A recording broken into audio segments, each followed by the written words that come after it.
The story begins with a memory. One that belongs to a girl who had only ever truly loved one other girl, even though the world around them constantly shifted, pulling them apart again and again. What you are about to read moves through two timelines, 2018 and 2007. 2 years, two worlds, and two versions of the same people, each struggling to understand what love really demands. Back in 2007, a group of young travelers wandered through a small village, enjoying the sights from the back of an open vehicle. Among them was a girl named Finn. She did not have a ticket for their next ride, and while she tried to keep her calm, it was clear she felt helpless. That was when a boy named Lynn noticed her. Without hesitation, he stepped forward, offering to help her get an extra ticket. He managed it by pulling some strings with his own group of friends, who were staying at a house nearby. Those friends, 3 of them, soon learned something surprising. The 4 of them actually shared one dream. They wanted to work in the same industry, in a building that housed a growing game company. Because of this connection, the 2 groups bonded easily. The weather turned colder that evening, and the 4 decided to walk together, continuing their conversations as the night settled in. During that walk, something gentle began forming between Lynn and Finn. He shared that he was a game designer, currently building a small project he hoped to sell to a bigger company someday.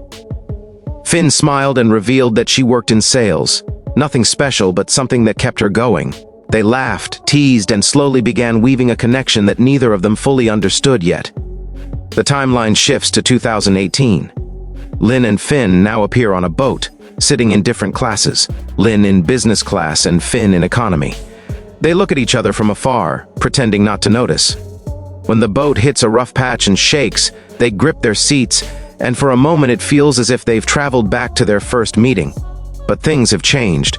A captain shows Lynn to a comfortable room and even invites Finn in. She refuses at first, pretending that she wants some space, but she keeps orbiting around him, finding excuses to stay close. Their behavior is awkward, polite, and full of unspoken history. Finn says quietly that every New Year's meeting between them ends with a mistake, so maybe they shouldn't meet anymore. Lynn responds with silence, the kind that reveals more pain than words ever could. When they return to their hometown, houses only a few steps apart, their past begins resurfacing. Lynn lives with her father, who runs a small restaurant, simple but warm. Finn's family is small too, just her mother, and both households are close enough that neither girl can fully escape the other one evening. As Finn plays outside, Lynn walks over, their conversation flowing naturally as it always had.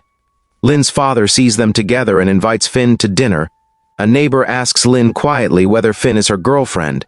Embarrassed, Finn immediately answers, "We're just friends." Lynn smiles to hide the sting. Later that night, they walk down a quiet street together. Finn thanks her for being part of her life, for giving her a new year that actually feels like a memory worth keeping. She confesses she has lived in Beijing for years and dreams of building a future there, a job, a marriage, stability. Lynn, on the other hand, speaks softly about wanting to create a video game, something that will make her feel like she has become the person she always wanted to be.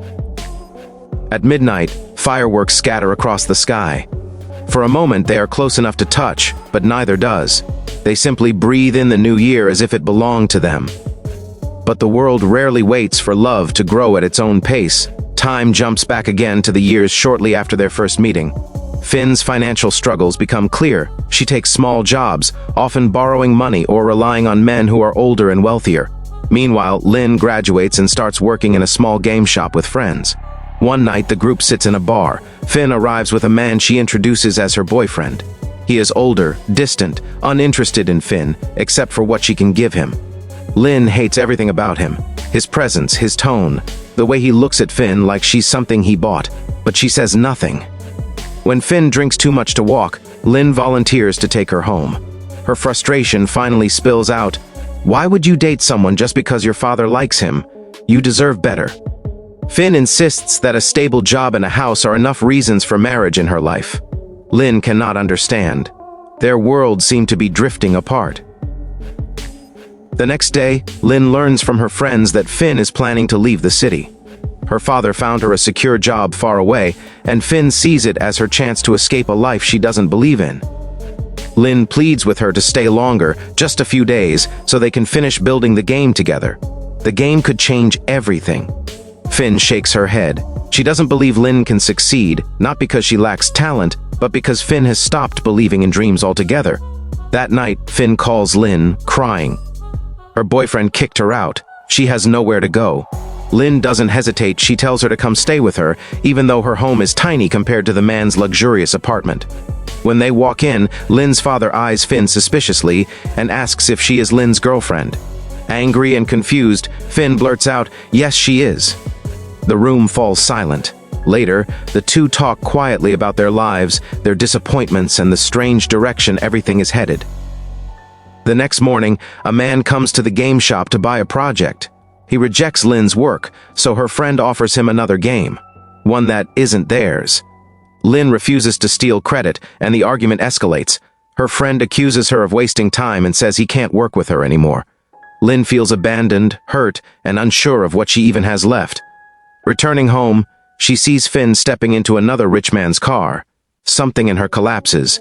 Finn avoids her eyes. At home, Lynn gives Finn her bed and sleeps on the floor. Finn breaks the quiet by asking, "Do you like me?" Lynn denies it, but her shaking voice betrays the truth. Finn responds with frustration, kissing her suddenly, as if testing the boundary between them. Lynn pulls away, terrified and confused by her own feelings. Days pass.